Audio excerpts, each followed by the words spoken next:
Last night, Jim had Core Labs on Mad Money, and the big news here is there is not only one, but two undiscovered big shales here in the U.S. Right. How big are we talking? Okay. Sometimes you get an interview, and you realize that the takeaways are so huge that it's kind of mind-blowing. Mm-hmm. David Demscher is a very conservative man. He's the CEO. He came on, and he point-blank said, Eagleford, Bakken, and definitely one other, and maybe two. Now, how big are these?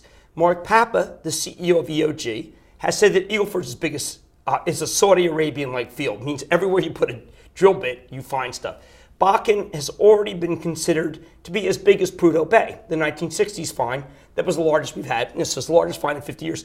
Bakken is not as big as Eagleford, but they're both gigantic. Mm-hmm. The fact that there's a third could mean that we won't even have to import oil from North America in 2015. Wow, that's soon. Yes, much quicker than people realize. It's possible if there's two finds that continental United States itself, not just the North American continent, could be energy self-sufficient, say 2017, 2018. This is remarkable. Now, why should Core Labs know? Lindsay, they are the guys who map out the reservoirs. So there isn't anyone in better shape to know. At the same time, Core Labs, Mexico, really beginning to drill very aggressively after multiple years where they weren't. Now have money because they're deregulating Pemex. It actually costs money to buy gasoline now in Mexico. And I think more important, Iraq is huge. Now, we always heard that Iraq had the possibility of 10 million barrels. Mm-hmm. That was in 2002. And then it went to 1.5, then to 2. The drilling in Iraq, it looks like Core Labs is the company. I thought Schlumberger be bigger. Schlumberger does compete with them in some ways. But this is a big story for Core Labs. The stock is not up enough. And it's a huge story for America if we really do have those two finds. Now, what does it mean for our energy independence? Don't we need the government to back this? Well, I mean, what I think, when I say the government needs to be more involved, classically, the government has played a role when something is so big that the market can't handle it. This administration is not that inclined about fossil fuels, but when I say big, here's the problem. The oil tends to be where people aren't.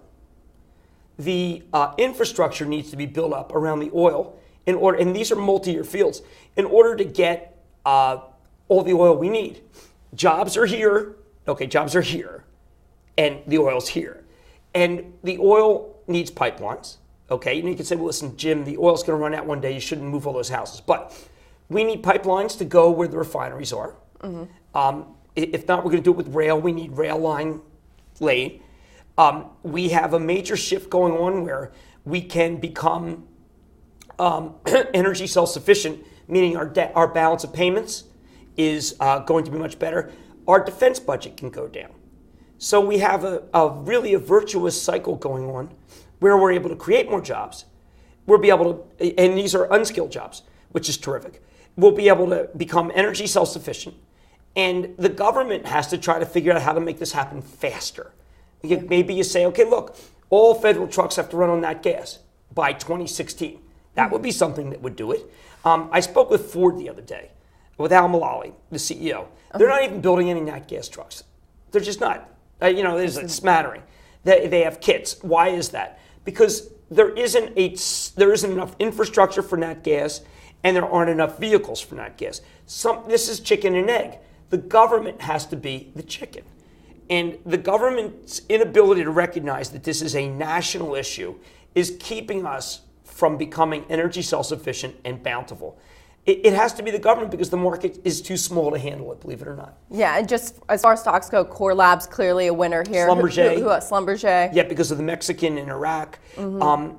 EOG is still going to be a winner. The stock is down. Mark Papa's retiring. And then we don't know. I mean, this is the guessing game. Yeah. We don't know who has these two other finds. All right. Well, keep your eye on Core Labs, and we need to find more information about these two finds.